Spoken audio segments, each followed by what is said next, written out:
Setelah film keduanya yang bisa gue bilang menjadi film yang menurut gue lumayan punya reputasi yang jelek, film ketiganya ini cukup bikin gue skeptis untuk menghadapi film ketiga sekaligus penutup trilogi Venom ini. Dan gue udah nonton, gimana hasilnya? Apakah sesuai dengan ekspektasi rendah gue apa enggak? Kita bahas.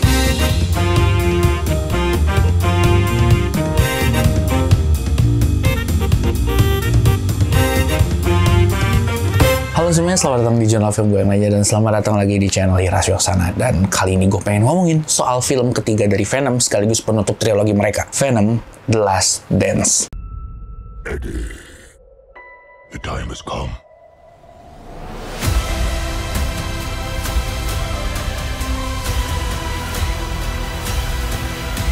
Oke, jadi kayak yang gue bilang di awal tadi, gue masang ekspektasi yang bener-bener rendah di film ini. Setelah gue nonton film keduanya, Let There Be Carnage, yang menurut gue lumayan ampas. Gue ngerasa film ketiga justru berusaha mengembalikan energi dan esensi daripada film pertamanya. Gue ngeliat film Venom pertama yang dibawakan oleh Sony, yang kalau nggak salah dalam rangkaian Sony Spider-Man Universe, itu berusaha menceritakan Venom, tapi lebih menekankan bahwa si Venom ini adalah alien gitu. Jadi secara arah cerita dan sebagainya, itu ya tipikal film-film alien pada umumnya gitu. Datang ke bumi, ada peneliti ataupun pemerintah yang terobsesi, pengen ngambil, dan semacamnya. Sedangkan di film kedua, rasanya filmnya itu malah seolah-olah menjadi cerita filler. Tadinya mau ngegambarin Carnage yang harusnya jadi musuh besar Venom, penjahat yang pure evil, nggak punya motif apa-apa, tapi malah digambarin secara cringe dan apa anda. Barulah di film ketiga ini mereka berusaha kembali lagi ke konflik yang serupa dengan yang di film pertama, menceritakan tentang mereka yang akhirnya disusulin sama makhluk-makhluk baru utusan si penciptanya gitu. Dimana si penciptanya ini ya motifnya ya biasalah, menghancurkan dunia, menguasai, conquering something, dan sebagainya.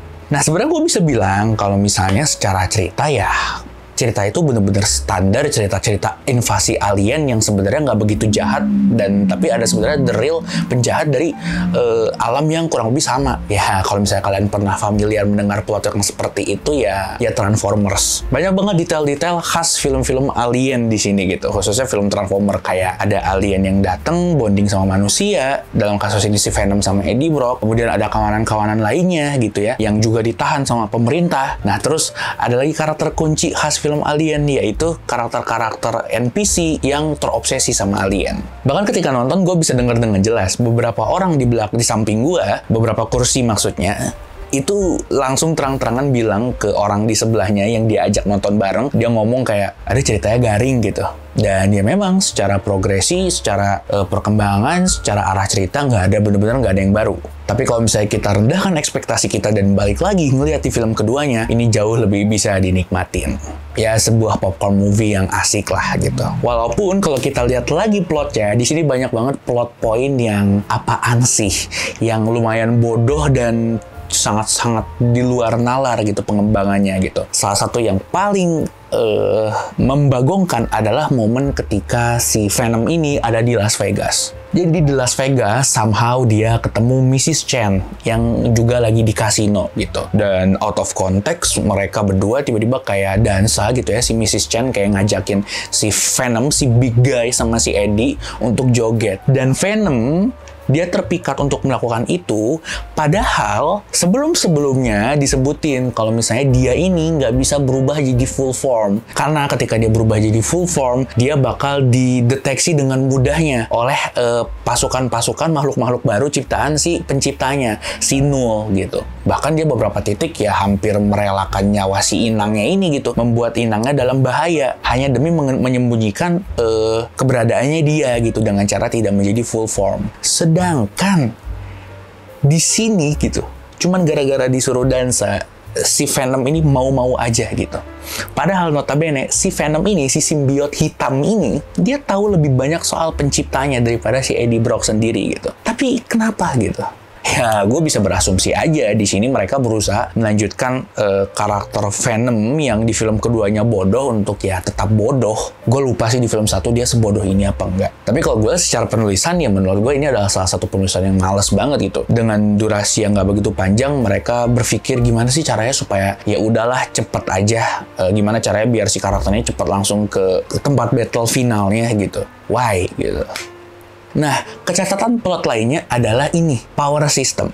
Nah, tapi itu sama kita akan bahas sambil masuk ke sebenarnya apa yang menurut gue menarik dari film ini. Walaupun balik lagi, kalau bakal gue jelasin jatuhnya kayak, ya ini mah generic film alien, tapi menurut gue inilah yang bisa mengobati gue dan membuat gue menaruh interest untuk mengikuti film ini sampai akhir. Yaitu ada di ancamannya, antagonisnya. Nah, jadi si makhluk-makhluk baru ini, yang gue lupa namanya siapa, yang merupakan generasi kedua dari makhluk ciptaan si Null, itu menurut gue punya mekanika dan desain yang menurut gue lumayan menarik perhatian gue, gitu. Khususnya ketika pertama kali diperlihatkan kalau dia bisa makan manusia bulat-bulat gitu. Dan ketika dimakan kelihatan tuh ada percikan-percikan darah nyemprot dari bagian belakang lehernya. Menurut gue itu creepy, tapi itulah yang bikin keren dari si alien ini, sehingga gue pengen ngeliat lagi nih, gimana nih si alien ini cara kerjanya. Nah, dari si alien ini yang nggak bisa mati, dia bisa nyusun badannya lagi setelah ke blender sama mesin pesawat, itu bikin di beberapa titik gue ngerasa battle di film ini jadi lebih punya semacam strategi gitu. Jadi bukan sekedar battle-battle yang gitu-gitu aja, tapi di awalnya gue sempat berpikir bakal ada semacam leveling power system di film ini gitu. Dengan harapan sampai di akhir film semua itu tuh bakal dirangkai jadi final battle yang lumayan epic dan strategis. Nah, tapi kita mulai masuk ke hal yang justru mengkhianati apa yang gue suka. Gue seneng banget gitu ngelihat, wah, macam-macam simbiot muncul nih, kesannya kayak Power Ranger gitu. Gue udah masang ekspektasi rendah ya, gak usah mikir kayak, apaan nih Power Ranger lagi. Ya udahlah, wah ini sangat-sangat enjoyable gitu. Gue tinggal menantikan strategi mereka gitu, yang kemungkinan bakal keren kalau memang ada strateginya, tapi berakhir dengan kebodohan. Udah banyak nih diperlihatkan gitu. Mereka itu intinya mereka nggak bisa ngalahin si makhluk ini gitu.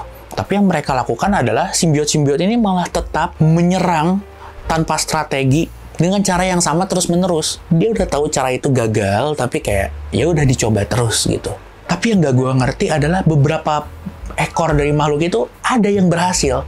Nah, dari situ balik lagi ada yang gue suka anehnya. Dengan berbagai kelemahan yang itu tadi yang gue lihat, menariknya film ini tetap ngasih gue semacam perasaan gitu.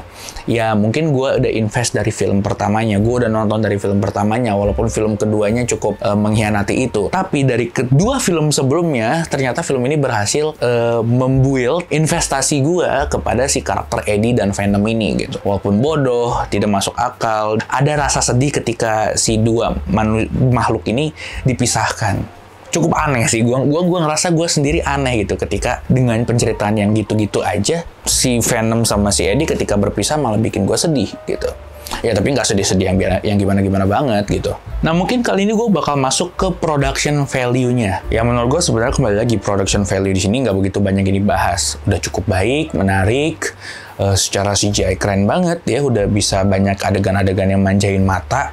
Bahkan secara sequence battle atau kejar-kejaran itu cukup variatif menurut gue. Walaupun di beberapa titik ada yang beberapa CGI-nya agak kurang halus, green screen-nya kasar, dan sebagainya. Tapi secara treatment menurut gue ya secara keseluruhan udah cukup baik lah gitu. Nah kalau kita balikin lagi ke aspek yang tadi gue suka, yaitu soal film ini yang kembali membawakan nuansa alien gitu ya. Ada satu adegan di sini di mana si simbiot yang hinggap di badannya Detektif Mulligan itu kayak perlahan berubah, ngerangkak, dan muterin ruangan. Kemudian nempel di tembok, interaksi langsung sama karakter manusia yang ada di situ. Nah, menurut gue itu adalah salah satu adegan yang menurut gue khas cerita-cerita film alien. Nah, bicara soal itu, gue jadi inget lagi soal salah satu aspek yang tadi mau gue omongin tapi kelupaan. Yaitu adalah soal karakter manusia di film ini gitu. Apakah semuanya bisa bikin gue cukup investasi? Sebenarnya enggak, tapi tidak ada untungnya karakter yang menurut gue bikin annoying. Beda sama film keduanya yang menurut gue penjahatnya lah yang justru annoying. Di film ketiga ini seharusnya sih nggak ada karakter yang annoying ya. Porsi mereka bisa gue bilang masing-masingnya cukup. Ya intinya kalau mau dirangkum, film ini ya jauh lah dari kata film yang bagus, yang ini adalah film yang film karakter komik base tapi bagus banget. Secara film mungkin agak di bawah sedikit daripada rata-rata. Sedangkan kalau untuk film superhero, film fantasi, film action, ya dia cukup rata-rata. Gitu aja sih menurut gue. Gimana menurut kalian? Langsung aja kita diskusi di bawah, dan seperti biasa gitu dulu review gue kali ini. Sebarkan racun.